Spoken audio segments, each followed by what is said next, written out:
3 kapal perang milik Angkatan Laut Federasi Rusia resmi bersandar di dermaga IKTX Presiden, Pelabuhan Tanjung Priok, Jakarta Utara sejak Minggu 29 Maret 2026. Kedatangan armada tempur ini langsung menyita perhatian karena salah satunya merupakan kapal selam modern andalan armada Pasifik Rusia. 3 kapal perang yang merapat yakni korvet RFS Gromky, kapal selam RFS Petropavlovsk-Kamchatsky, dan kapal tunda samudra Andrei Stepanov. Wakil Komandan Pasukan dan Kekuatan Timur Laut Armada Pasifik AL Rusia Laksamana Muda, Evgeny Miasvedov, menjelaskan bahwa korvet RFS Gromky merupakan kapal multifungsi dengan kemampuan tempur modern. Kapal ini dirancang untuk operasi anti kapal selam dan dipersenjatai rudal kendali, torpedo, serta artileri. Sementara itu, kapal selam RFS Petropavlovsk-Kamchatsky disebut sebagai salah satu kapal selam paling modern yang dimiliki Armada Pasifik Rusia. Kapal selam tersebut memiliki kemampuan untuk operasi anti kapal selam dan menghadapi berbagai target dalam skenario latihan militer. Kepala Dinas Penerangan TNI Angkatan Laut Laksamana Pertama TNI Tunggul menyebut kunjungan ini merupakan bagian dari diplomasi Angkatan Laut atau naval diplomasi. Selain itu, kunjungan ini juga dilakukan untuk sinkronisasi dan koordinasi teknis menjelang pelaksanaan latihan bersama. Kehadiran armada Rusia di Tanjung Priok pun menjadi sorotan di tengah dinamika keamanan dan kerjasama militer yang terus berkembang di kawasan.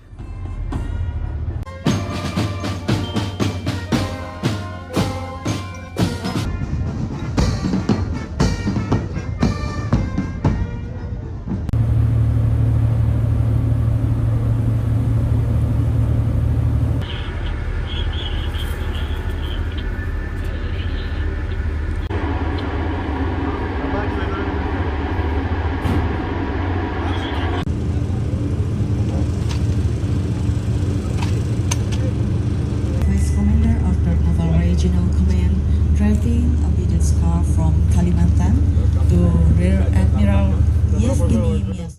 Download Tribun X sekarang, menghadirkan lokal menjadi Indonesia.